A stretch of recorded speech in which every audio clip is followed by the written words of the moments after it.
name is Lauren Williams. I'm an experiential trauma therapist with the Phoenix Center for Experiential Trauma Therapy. My specialties and areas of interest as a therapist are working with people who struggle with issues like anxiety and depression, addictions and compulsive behaviors, as well as inner critics and relational issues. My favorite modality is internal family systems, also known as IFS. IFS helps us to work with our internal world and all the parts of us that make us who we are, including the ones that we feel like might even be the bad parts of us and the ones that we feel are unacceptable. Because all of the parts that we have inside of us, the ones that make up our personality, they all have a good intention, they all have reasons for doing what they do, and they have all come about for good reason. So IFS helps us to get curious and to walk alongside these parts with compassion. It helps us to transform inner critics into areas of kindness and compassion for internal systems. So IFS, I really work mostly with IFS because I feel like it's the most effective. It's also what I feel is the most kindest and softest and most compassionate way to work with trauma and the parts of us that are holding a lot of hurt or pain or some burdens from our past. Additionally, I think it's the safest way to do that from my own personal experience and professional experience.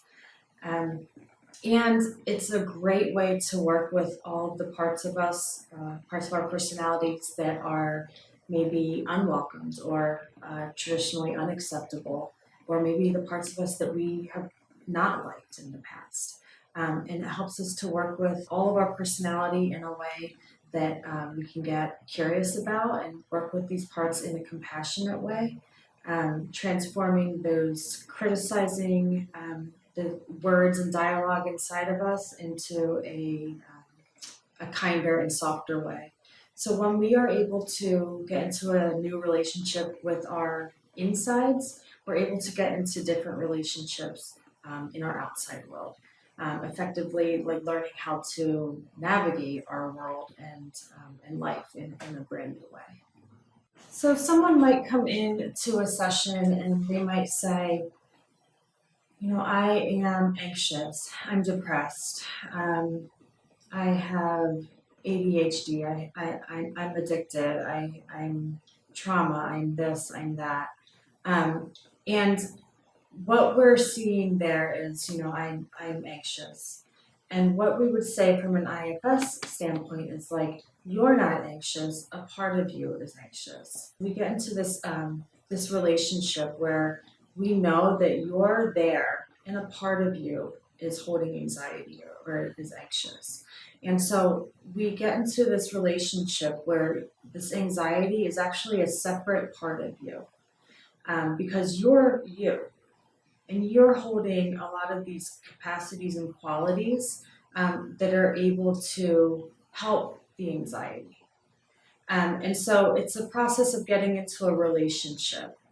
And then there's also a whole process of working with parts of you that are holding a lot of pain or maybe experiences from the past, but maybe anxiety is helping to protect, because there might be a layer underneath of anxiety that is holding on to some hurt or some pain that anxiety is also protecting. So we might take anxiety and remove anxiety from the pain, and then suddenly we're working with some other layers of you that have been maybe hurt from the past or holding on to some experiences that we would work towards unburdening, which is a whole other really beautiful process within the IFS framework.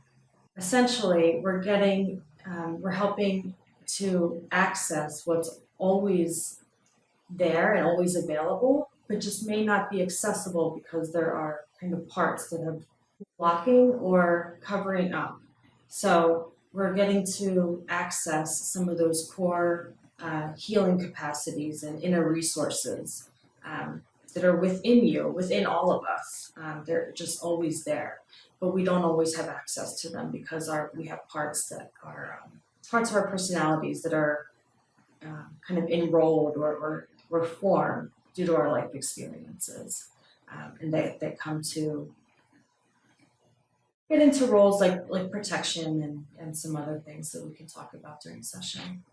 So as a person and as a therapist, I have a graduate degree, I have some advanced trainings, but I'm really just a real person who cares and is really driven by connection and being with you in our sessions. I'm a person who realizes that life is hard, and that navigating life is hard, and it's really, really tough to do it alone.